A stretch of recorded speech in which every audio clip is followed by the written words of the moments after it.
You are listening to Inside the Hive on the All Hornets podcast network, one podcast feed with multiple shows, making sure we cover the Charlotte Hornets from every angle. If you like what you hear, please subscribe at Apple Podcasts, leave a 5-star review. The All Hornets podcast network is affiliated with the Fans First Sports podcast group.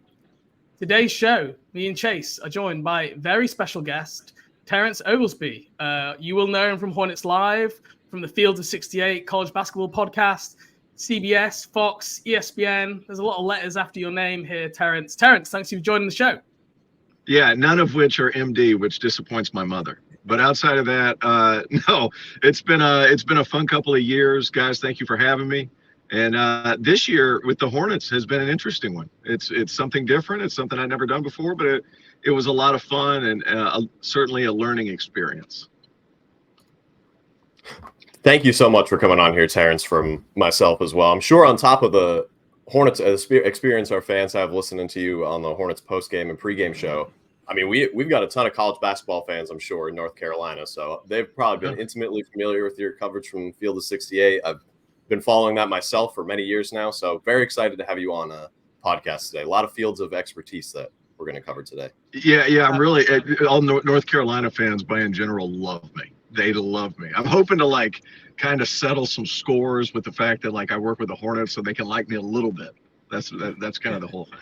No, I'm just joking. It's doing both is a lot of fun. Good. Well, today you've come on the show. You're going to be talking a little bit about your experience kind of covering the Hornets this year, doing studio for Bally Sports, a little bit about what you think maybe the team needs going forward. Then we've got a little fun 3-question quiz for you. And we're also going to get your thoughts on the draft as we start to pivot our coverage on the All Hornets podcast to the draft for the upcoming year. And you're going to be giving us your top 3 players that fit the Charlotte Hornets. So make sure you stay around for that in part 2. But to kick us off with part 1, Chase, over to you. You're on mute. Yeah, see, we perfectly timed this podcast to where that my apartment below me is being renovated currently. So I will be on mute for much of this show when I'm not speaking. But Terrence, I just want to start with your experience being on Hornets Live. You mentioned before we got on air here that you'd never really done studio work before, obviously called games, been on podcasts, but this is a little bit of a different setting and a much more specific type of analysis that you have to give in that short amount of time, pregame, halftime, postgame. So I guess just overall, what was the experience like in your first year?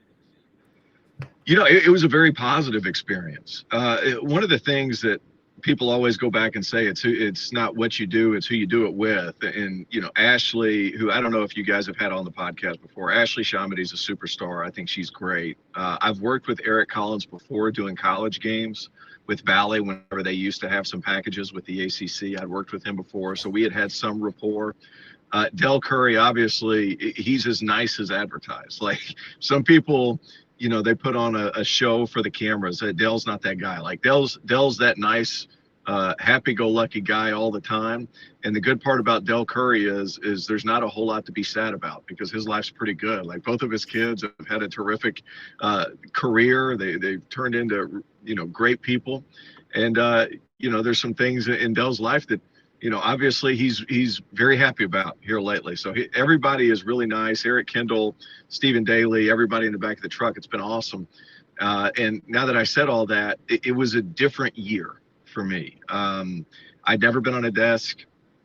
Having to focus in while everything's going on behind you. People are leaving, people are coming, taking pictures, screaming at Ashley. You had to deal with distraction, which I thought was fun. And to be honest with you guys, I wish they would let people stand behind us, but for some reason, that's a security thing.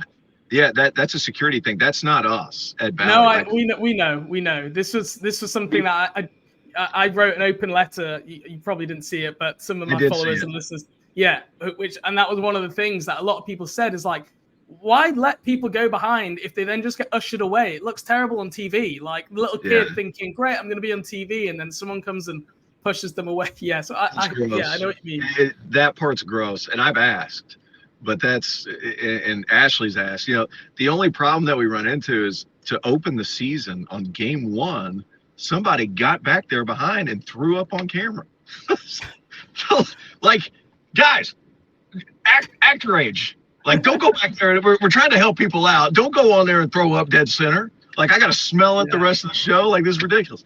No, guys, I'm with you on that. I wish that they would let the people stand behind. I will say that Ashley has developed a following enough to where if they are going to do that, they probably need to barricade it a little bit further back, because you wouldn't believe how many drunk dudes think they got a shot at a married woman.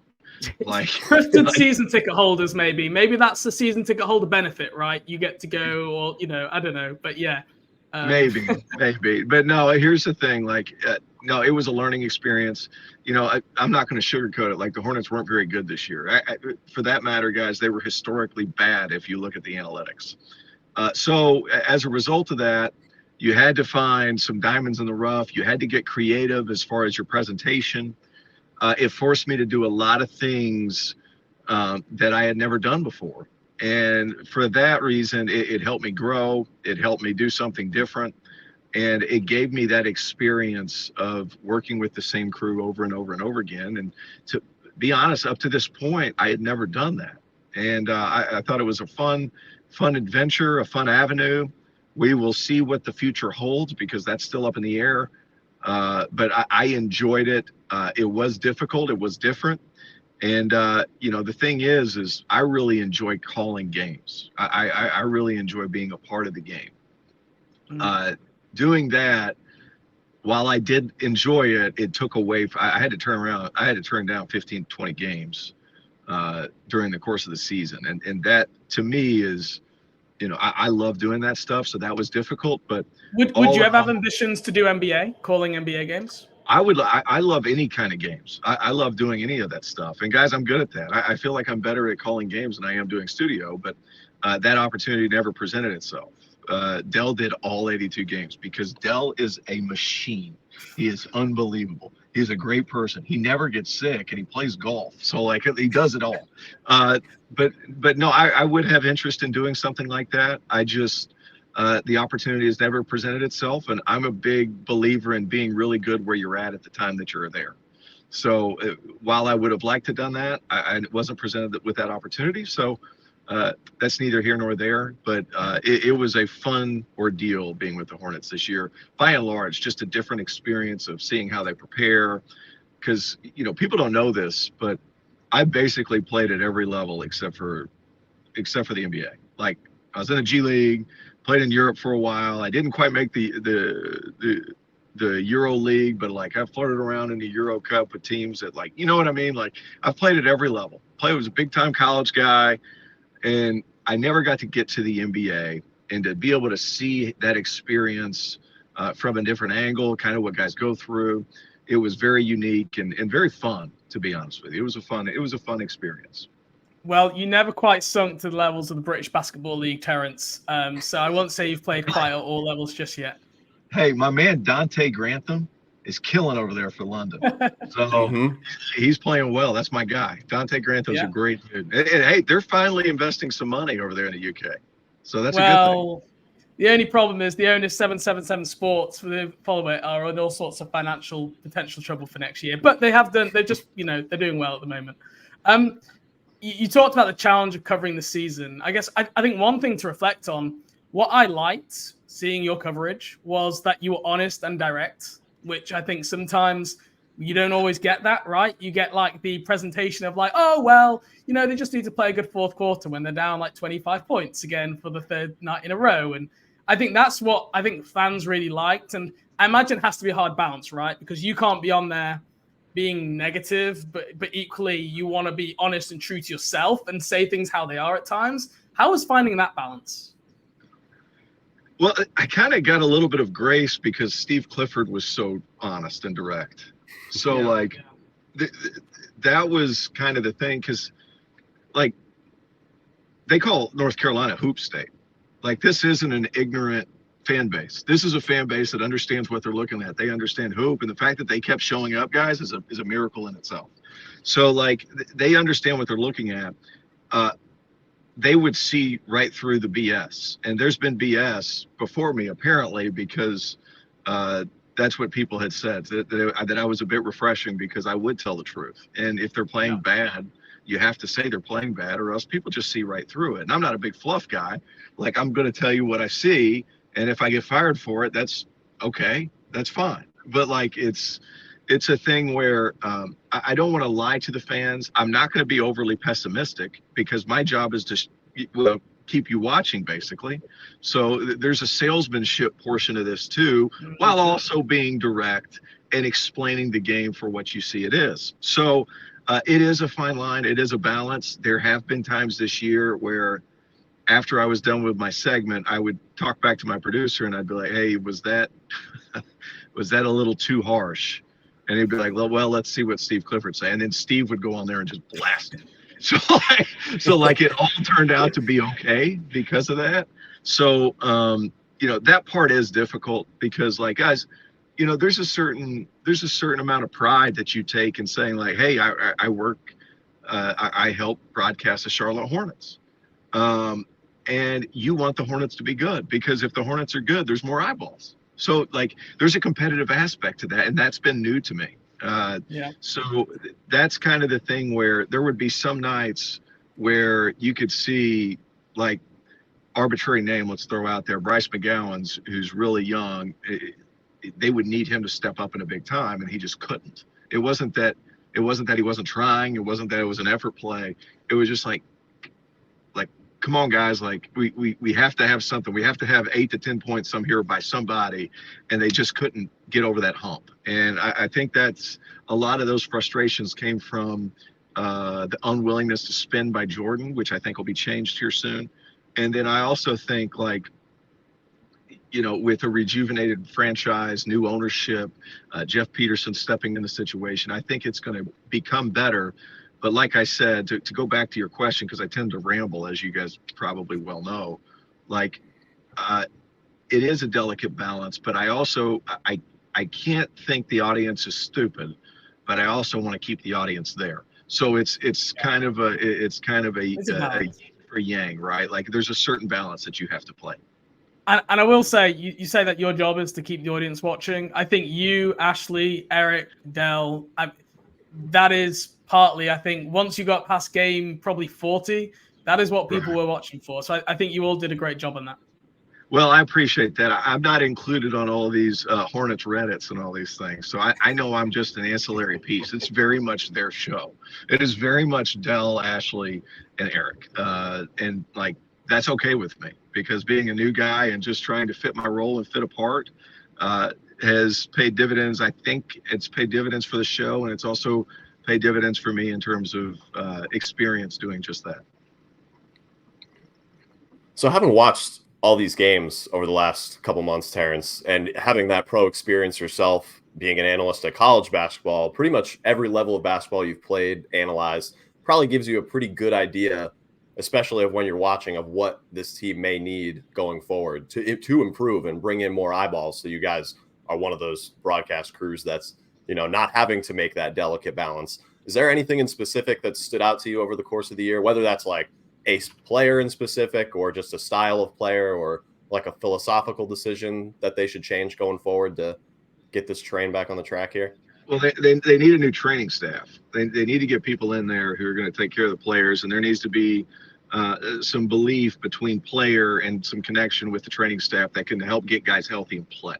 Because how many games did LaMelo play? It was 20-something games. The year before that, it was 30-something. Yeah. He's got to play more. Like, dude, you just got max money. You got to play. Like, I think the philosophical thing is, hey, LaMelo, do you want to play? Do you want to be that guy? So that's your philosophical decision. Is LaMelo Ball going to play? Because although it is a rebuild, like, you get those guys healthy again. You get Mark Williams healthy. You get LaMelo healthy. Cody Martin, if you can get him healthy for an entire year. Brandon Miller and not PJ, but Miles, like, that's a legitimate starting five in a modern NBA. Like, Miles is probably an undersized 4, but he's got some switchability to him. And there's not really many back to the basket 4s anymore. And so, like, that's a legitimate starting five. And with the people they brought in at the deadline, there's pieces there that can come off the bench and provide value. So you got to get training staff. You got to get healthy. That's numero uno. And you got to have guys that want to be there. I think LaMelo, like, proved to us that you want to play NBA basketball at this point. Because, guys, in my opinion, like, he hasn't exhibited that, especially since he got to sign that big contract. Like, you're earning all that money. That money's in your pocket now, or it's about to be. show us why you deserve that money. And you got to play more than 20 games. And, you know, there's going to be nights where you don't feel great. You have to play those nights. So that's number one. Number two is you have to provide quality depth, not just 6, 7, 8, but in the NBA, as long as the season is, because there are going to be injuries. There are going to be guys missing 5, 6, 7 games. Well, you still have to try to play them and win those games. So I think quality depth, veteran depth is a big thing. And I'll be honest, guys, like I've been around Charlotte. I've lived in Atlanta. There's a lot to sell with Charlotte. I understand it's a small market. It's not Los Angeles. It's not New York. It's not Las Vegas eventually, but like it's a good place to live. It's a heck of a fan base who's passionate. In my opinion, there's a lot to sell in Charlotte. Bring some of these veteran pieces to Charlotte and help them understand some things. I think Grant Williams is really going to help with those things. Just from a culture aspect, some of these different things. You know, look, Grant probably talked too much for Luka's liking. While Grant wasn't needed in Dallas for what he brings both on and off the court, it was a chef's kiss moment whenever he was brought to Charlotte. Him and Seth Curry. Like, you bring both of those guys in, guys who know how to be pros, to a bunch of guys that, like LaMelo, doesn't know how to be a pro yet, which is alarming considering the circumstance. You bring those guys in, and now you gradually start to change the personnel to a culture that really fits the need of winning. And it's been a long time since Hornets have won. And I think eventually they can get there. And I think there's general optimism, not just from me, guys, but I think around the city of Charlotte, the state of North Carolina, with the new excitement, the upgrades in the practice facility, the arena. They've showed the willingness to spend. They've shown the willingness to upgrade the fan experience. And alongside that, you don't just put all that money in to put a crap product on the floor.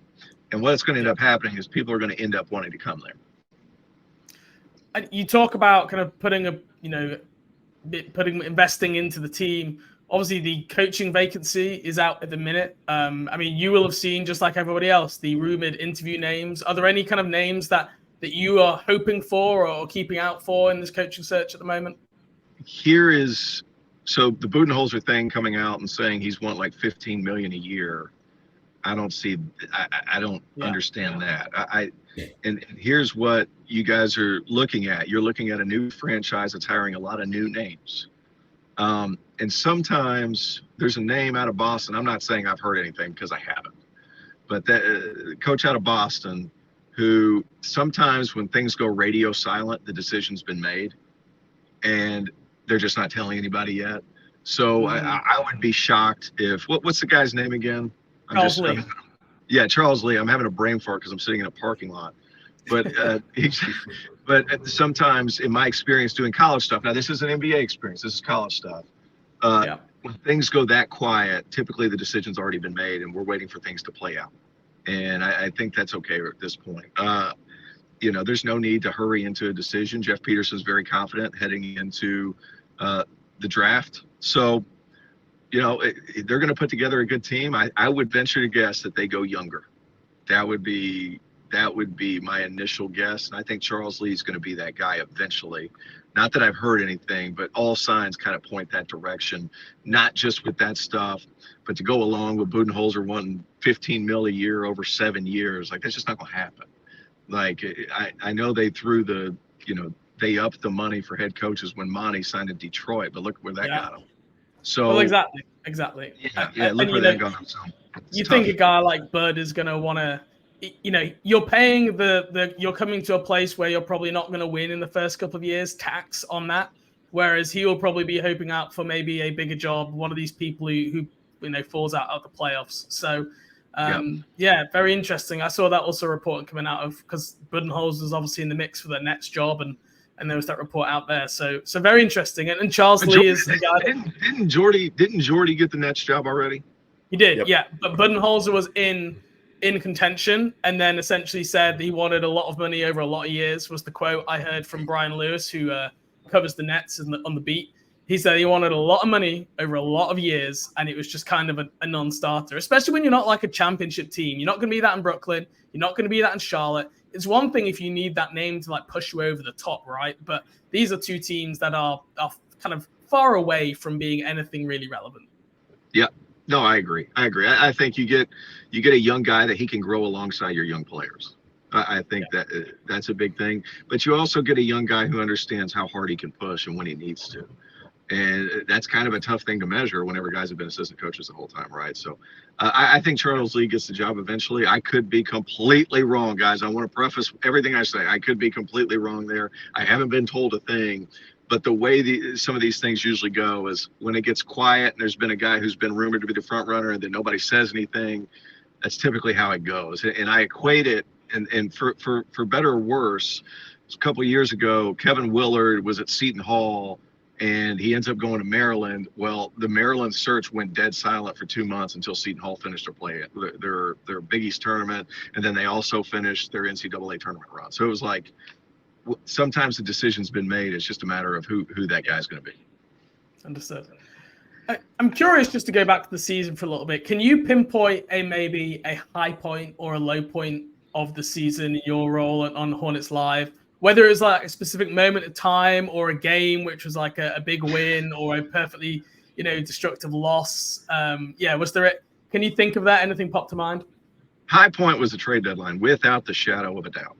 Without a shadow of a doubt, because when they brought those names in and then we're at the same time able to accumulate picks and accumulate draft capital, that was like, oh man, we have some owners that are going to be aggressive. We have some owners that are going to be willing to spend. And that was to me kind of like the eyebrow raising moment to where, hey, we understood what Charlotte was in the mood for. Like, they were looking to acquire draft capital and assets. They weren't necessarily looking to get better. And Rick Schnall has said that. But the fact that they were able to do that and continue to get better, I thought was really promising. I think they reeled off like 4 in a row right before the All-Star break. And of course the All-Star break comes and it just you lose your momentum. But that was certainly the high point because you saw tangible progress. And even though they went back, everything reverts back to the norm. But like not to the norm, but to the mean, there wasn't quite enough talent to win like a ton of games, but there was enough to squeeze a couple extra out because there was now depth. I think that was fun. The low point was prior to the deadline. I want to say they got beat by 50. Philly? They've lost by 50 plus to Philly. It was the biggest loss in franchise history. I can't remember when that was, but I know it happened. I think it was like 11 in a row they lost going into the deadline. Can I curse on this? Absolutely. You do what you need to do to coach. Whenever Joel Embiid saw Nick Richards in front of him, he was like, hey, it's barbecue time and I'm ready to eat. And my man went for like 35 in the first quarter, and I go in at halftime, and I'm just like, what the hell am I supposed to talk about here? Holy shit. And then they just kept going. Some second half adjustments to Nathan Mensah? No? Was that what you came with? Hey, Nathan Mensah, credit to him, man. He comes in, he plays hard. He's just not an NBA player. He's just not. And guys, look, when I say that, I mean that lovingly. Nathan Mensah can go play in France's top division and be a really good player. He's just not an NBA player. That was a tough one to cover. That was a low one for me because like, what am I going to do here? And we were just like, the hell with it. We're just going to talk about Joel Embiid the whole time because he might be the best player on the planet when he's healthy. So that was without the shadow of a doubt the low point for me. Good. Chase, anything else before we move on here? No, I think we're good. Let's shift into part 2 here. So, Terrence, we have a little 3-question quiz for you here, and you've unknowingly bigged yourself up by talking about how you actually go back with Eric Collins quite some way. Yeah. So surely, Terrence, you should know Eric's quotes and his one-liners that he gives better than anybody. So we're going to give you here a kind of two quotes. One of them is a real Eric quote, and one of them is not real. And we need you to tell us and pick us which is the real one. I like this a lot. Yep. So this is the first one. It's either he's sharper than a hacksaw or he flosses with barbed wire. He flosses with barbed wire. I've heard that. Absolutely, 1 for 1. Well done. You knew that one. Yeah. Okay. Chase, over to you. All right, number 2. With the touch of a masseuse or fell down like a slinky. I'm going to go with a touch of masseuse. Is that one? That is 2 for 2. You are correct. There we go. All right. Just as long as you don't bring in the time that somebody made a mistake and he called it a boner. which he said something along the lines. He goes, it was like Nate Mensa with a boner, and I was like pulling the headset off, like point, like did you hear that right? Like, man, some of the stuff, it's funny because like they kind of keep things going. Like a boner, by the way, is not what us three like know a boner to be. A boner is an old baseball term for an error. Like people don't realize, people don't know that. A lot of people don't know that. Yeah, a lot of people don't know that. That's an old baseball term for an error, a boner. And then obviously because we are the way we are, we turn it into something different. But he said that, and then Dell one time he goes, "These guys are out here free balling." Like, and so during the games, I walk back and forth between like the atrium where mine, and I sit beside Dell and Eric. So and I have a headset, and I sit beside them because I just like listening to them because I think they're funny, and I can keep some continuity between what they're saying in the show. But free balling, I look right at Dell, and Dell looks at me, and he just smiles, and he goes, "Playing freely. They're playing freely." So it's a good group. And hey, look, whenever you're 8-32 at home or 9-31, whatever it was, like you got to keep it light, and they do that. You do. So. That's right. I remember there was the famous Grady Dick one. I can't remember what it was exactly, but Eric Collins definitely had that one locked up and ready to go when he was commentating the play-by-play for Grady Dick. Okay, your last one. Cooler than a milkshake in a snowstorm, or calmer than in the eye of a hurricane? Calmer in the eye of the hurricane, because cooler than a milkshake in a snowstorm is an Outkast lyric. Okay, you are incorrect. The Eric Collins was the... Then he took it. Then he stole it. He stole it. You can tell him next time. You just get all your lines from Outkast songs. That must be his secret. Yeah, well, I'm in Atlanta right now, and I'm a huge Outkast fan. But cooler than a milkshake in a snowstorm, that's an Outkast line. Very good. Well, you went 2 for 3, Terrence. A pretty good job there. I've been keeping a track of every single funny metaphor quote that Eric has made for the last 3 seasons. I have a note on my phone, which is about 60-something lines long. So, we've been waiting for a chance to kind of bring those out and show him. So the great thing about Eric, and people don't know this, but like for game days at home, like we have to be there at 4:30, and I usually get there at 4 because I try to get up there before traffic hits, and because I got, like I told you guys off air, like I live an hour and a half away. So like I try to get up there a little early, and so he'll come in and just wax poetic about a game that happened in 1983, and not the leading scorer, but the 4th leading scorer who had a big steal with 3.5 minutes to go. Like he's a savant, like when it comes to some of these things, and we're just like, and then it'll flash straight from that game to like some rock band in 74 who did something crazy that went to a basketball game the following week. Like you're only scratching the surface of some of the things that Eric Collins says. I mean, it's great. That 2 out of 3 Meatloaf special line that he has for when a player makes 2 out of 3 free throws, like that is the type of crossover that only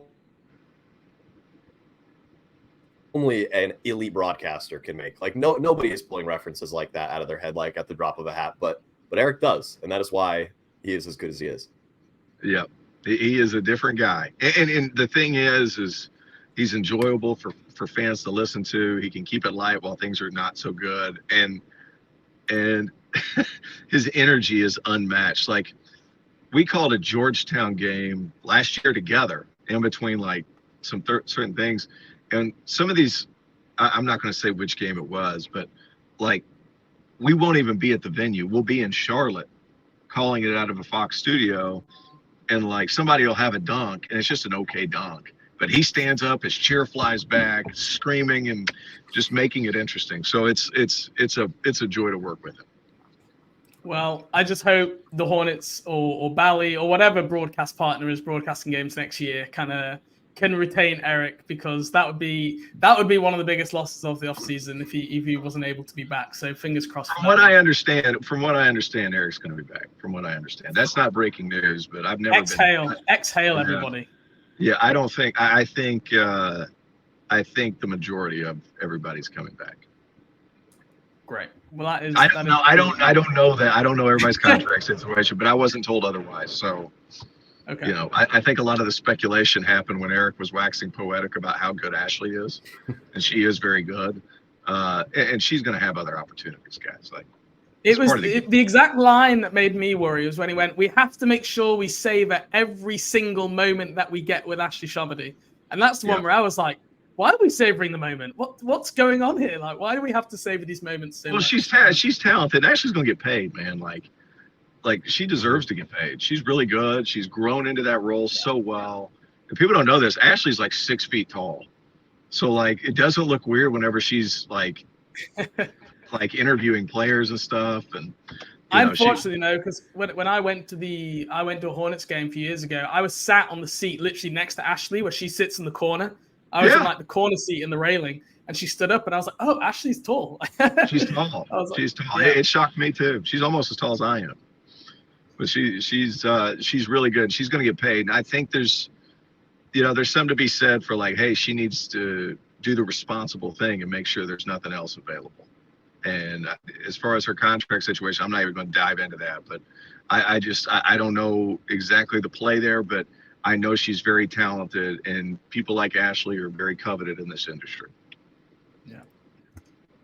All right, Terrence, let's move on to part two, the draft part of the podcast here. I guess as we move into draft season, we're going to hear a lot of content about the draft. So I guess it would be kind of good to get some of your thoughts here. You're going to give us your top 3 players that you think fit the Charlotte Hornets. But before we get into that, Chase, I'm going to hand over to you for the first question. So I'm especially curious to hear your take on this, Terrence, given the expertise watching college and NBA basketball, how that's going to translate from one level to another.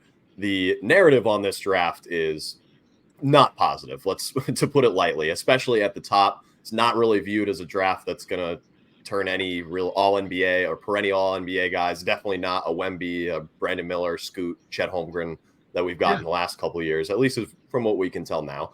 But what is your take on the strength of this draft as a whole, maybe even? Obviously, the top is the top, but there is definitely some value to be found at certain points of this draft. No, I agree. I agree. There is value to be found. And guys, like, the thing with the Hornets is like, if you're able to get the number 1 pick, I think Sarr is a worthy, like, long-time player. Like, going to be in the mix, can defend. He's 7 feet. He can do a lot of good things for the Hornets. If they were able to get lucky enough to grab him, I mean, versatile 7-footers are pretty valuable. like that's kind of where we're at with that. No, but if you look at like last year's was.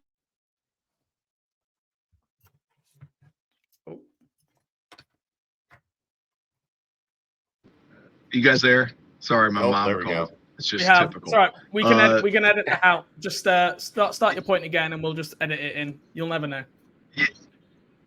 Yeah, my mom called. Sorry. If you look at this draft, I don't think there's the top end MVP caliber guy.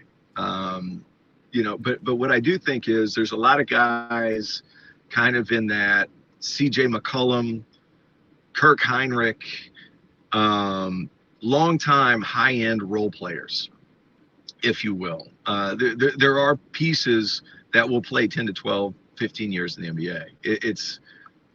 I think there's a lot of role player potential. I think there's a lot of guys in the top 5 or 6 that may get, an all-star game invite or 2.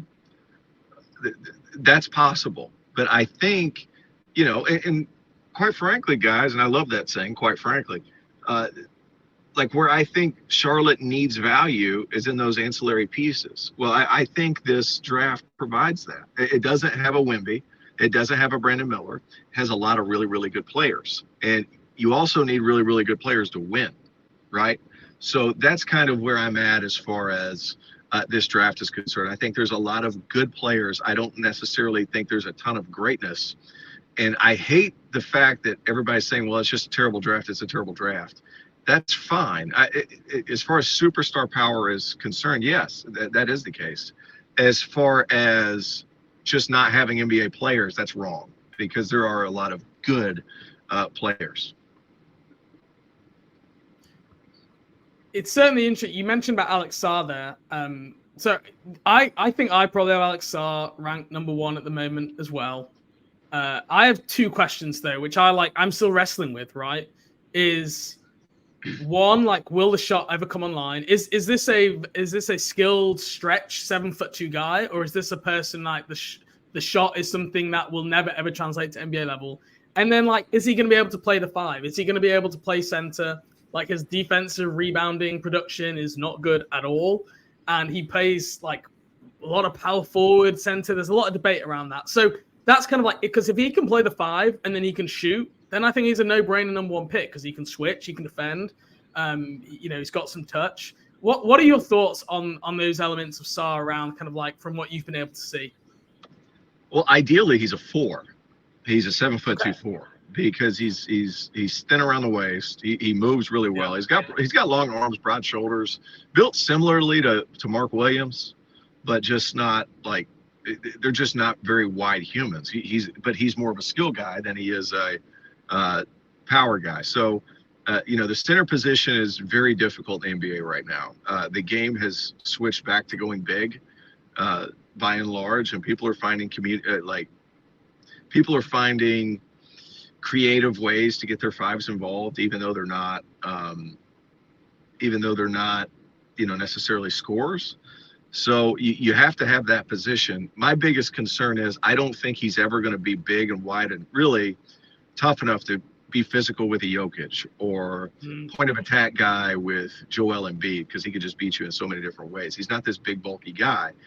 But what I do think is he's a switchable 4 at 7'2" or whatever. It'll be interesting to see. I think he's a very good player that could play for a long time. He is going to have to rebound better, but keep in mind too, like, when some of these kids come over from Australia or they're rookies over there, they're being told to box out instead of go get it. So, rebounding is certainly a concern, but at the same time, I'm not sure that's something that can be taught, but at the same time, you can kind of gear ways around for him to get be better on the glass. One thing that I'm really curious about with Sarr as well, and I'd be curious to hear your take on this too, Terrence, is for me, and I know James feels this way as well, like physicality and just the ability to deal with like big, strong dudes on opposing teams was something that the Hornets front court like kind of lacked, especially 2 years ago, but even this year, like Mark and Nick are big dudes. You're playing Grant Williams at the 5. Yeah. Right, because he's the most, he's 6'5" on a good day, probably. He's the strongest, most physical guy you have. My only worry is like adding Sarr to that group. While he certainly has positives that like Mark Williams or Nick don't have, as like a feel for the game guy. He's way more mobile on the perimeter. I don't know. Something about it just makes me a little bit nervous to add another guy that maybe struggles to guard those bigger dudes, especially putting him alongside Mark. Like, I don't know. I've just been thinking about that a lot more lately, and the way that you worded it brought it back up to into my forefront of my mind again. But I feel like he's also like he might just have enough offense to outweigh that in a certain way. Whereas like Mark is not a passer, he's not a shooter. Right, exactly. It's going to be like a very curious question to answer for Charlotte Hornets front office members. What I will say is, well, layup lines don't win you games. It would be nice to see a little bit more size on the floor. That's kind of the deal there. They need more size. I'm not going to skip ahead to another question, but if you look at the Orlando Magic, for example, who've done the bulk of their work through the draft, and they've gotten long and athletic at every position, and they kind of make things work. If I were working through the draft, I would try to model myself a little bit after that, just because of, just the size discrepancy is going to make up for some things. In Orlando, they just got smacked on the road, but gosh, everybody seems to get smacked on the road first game of the playoffs. But you get what I'm saying, like the size, the athleticism. If you don't play hard, you just don't play. So, I think worst case scenario offensively, you're looking at a Jonathan Isaac. Worst case scenario. And I'm a Jonathan Isaac fan because I think he could defend because he's so huge and long. So like, I think Sarr could eventually get to where he's guarding well on the perimeter, and then he's going to be a good enough shooter to keep teams at least honest. So it's a great call. It's a great call. Yeah, same size, same length, both move well. Isaac is a little tougher, but it's not something that I don't think could happen with more, physical growth across the shoulders. Yeah. Okay, take us on to your next prospect here, Terrence. Who would you have next on your wish list for the Charlotte Hornets? I sent you 3, didn't I? I can't remember. You did. So Reed Shepherd is another guy, and one of the reasons is out of Kentucky, freshman, much better athlete than people initially think, because they see this mop-headed kid, and they're just like, this kid's not a good athlete, and he just goes up and dunks on your head. Like he's a good player, and the fact that he was so good this year with Kentucky, despite the circus that was around him, says a lot. And you think that, and he's going to play, because that dude loves to play, and he's going to play the right way consistently. In a draft where there's no absolute superstars, what do you want? Somebody with a high floor. Well, I think Reed Shepherd has a high floor, and he's going to battle through and try to play every freaking game, where LaMelo's not going to play every game. So it's like you get some stability for your backcourt. Vasa was really good. He's not a great athlete, but I think that Reed can come in and be a part-time starter, where I think Vasa is going to be at his best playing against second units. So I would look at Reed Shepherd, see what he can do there. I think he's a really, really talented player that defends, that's really, really good in the passing lanes. He's going to have to learn some NBA concepts defensively, because conceptually he wasn't great in college, but he was also playing for Calipari, who's traditionally not great in concepts defensively. But it's going to be interesting to see how he moves forward. But I think I want a high floor prospect. I think Reed Shepherd fits that bill. I think if you completely remove basketball from the situation entirely, right, and just look at intangibles like the narratives that surround a player, there might not be a better fit for the Hornets in this draft than Reed Shepherd. Yeah. Like the type of attitude that he's going, maybe Cam Spencer for a second-round pick, but if you got either one of those guys, the type of attitude that those guys are going to bring to your locker room is like quite literally a breath of fresh air. Like there is nobody that's been on this team in the last 3 or 4 years, even much less currently, maybe Grant Williams, that's going to bring that type of like hard-nosed toughness to practice, like not just games, but every single day when they show up. That to me, that might be enough of a sell on Reed Shepherd alone. If someone like Sarr, Topic, Reese Shea, Cody Williams, whoever, if those guys are gone, like just getting a guy like that in your building might be the best play. Just professionalism. Yeah. Show up to work. You know what I mean? Like, another guy who's like that, Seth Curry's a lot like that too. He shows up. He's not the most outspoken guy. He's not like his dad, but like he's going to show up to work. He's going to do his job. He's going to knock down shots. He's going to play defense. He's going to go home. Like, we're not asking for much. We're asking people to do their job. So like, you know what I mean? Like that's kind of where I'm at. No, I Reed passes all those tests from an intangibles perspective. The other guy I was talking about is Topic out of Serbia. I've talked to his agents. This is a really talented kid, and you need guys that can take over a game for spurts, especially if they're not option 1, 2. If you can have that guy kind of like now he's better from what I've been told, but Bogey Bogdanovic, who can take over a game for an extended period of time while Trey's on the bench. You need a guy like that. I think Topic fills that need. Plus he's got size. Now he's just coming off an injury, which is a little concerning, but at the same time, these knee injuries aren't what they used to be. Big and skilled and terrific passers certainly help, but he's got kind of like this awkward game. His dad was a longtime player in the EuroLeague, but he was just kind of this awkward, ran funny kind of guy, but he just knew the game. Topic, his son's the same way. So I'm curious to see how he goes forward. I would look at that because big size that can play, make, and score and are smart enough defenders usually fit well. And so those would be my 3. If you guys asked for 3, those would be my 3. I think 2 things I want to go talk a little bit about. Reed Shepherd, the one thing, like you look, you go, oh, he's 6'2". But what I think continues to get underrated in the NBA is not size, but strength and body and thickness. And Reed Shepherd might be 6'2", but he is thick and he is strong. How often do we see these Patrick Beverly, Kyle Lowry, like these thick-bodied guys who just find ways to like be defensive pests, to finish at the rim, to use their size. So I think that's one thing I really like about Reed. The thing about Topic is everyone will go, oh yeah, but look, he shoots 28% from 3. you can throw that number. Be careful in with the that. bin. Yeah. Right, because I went on Synergy earlier this year, and I watched all 72 Nikola Topuc 3-point attempts. That guy takes like grade A+ difficulty attempts. Like when he caught catch and shoot, I'm actually going to go back and track him at some point, but when he just had catch and shoot attempts, he is shooting high 30s, 40s at the pro level. He is taking late clock attempts. Those numbers are definitely skewed, and that's probably also why the scoring might be a little bit higher. Because of that usage, but I definitely think he was being pushed into a role in that team that he was on, which he was trying to fulfill. So I think that's just one thing. Which team did you watch him play for? Which team did you watch it? Was he playing for Mega or Mega when he was on loan? Yeah. So Mega's an interesting.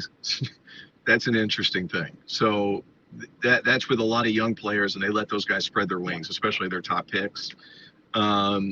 That's an interesting scenario. So that's a good catch by you, because he's not going to be asked to do that. He is going to be asked to play make, but he's not going to have to take some of these difficult shots. And if you can catch and shoot, you're playing alongside LaMelo in the 60 games that hopefully he can play next year. Like that's going to turn into a positive. Yeah. Well, Terrence, we've already held you here longer than we said we were gonna. We appreciate your time so much. I hope you are recharged and on the go, ready to go after this podcast. But there is nothing else for me. Chase, anything else before we get out of here? Thank you so much for coming on, Terrence. This was a great episode getting to talk to you about all things Hornets college basketball. Hope you enjoyed it as much as we did having you on here.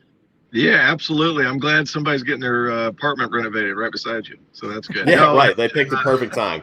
I mean, I will admit, like, we started this podcast at 11. That drill was going at 11:01. So they were on time. They were ready to work. Maybe the Hornets could take a little bit from the people that are renovating the apartment below me. Well, Terrence, we hope that you are back here next year. I know you said questionable right now, but we hope we'll be back. And hopefully when you are back, you'll be able to come back on the All Hornets podcast. What happened? Hold on. Am I here? You're here now. There we go. Okay. Well, yeah, sorry. No, guys, thank you for having me. I appreciate it. My phone does some funny things when I'm in the car, and you got me on a day I'm traveling. So appreciate you guys. Thank you for putting up with me for, what was it? I only did 40 of the 41 games this year. But thank you for putting up with me, and it's been fun. It's been fun. We shall see what the future holds. And maybe I can be on an All Hornets podcast again one day. We hope so. We hope so too, Terrence. Have a good offseason. All right. Thank you. Thanks, Terrence.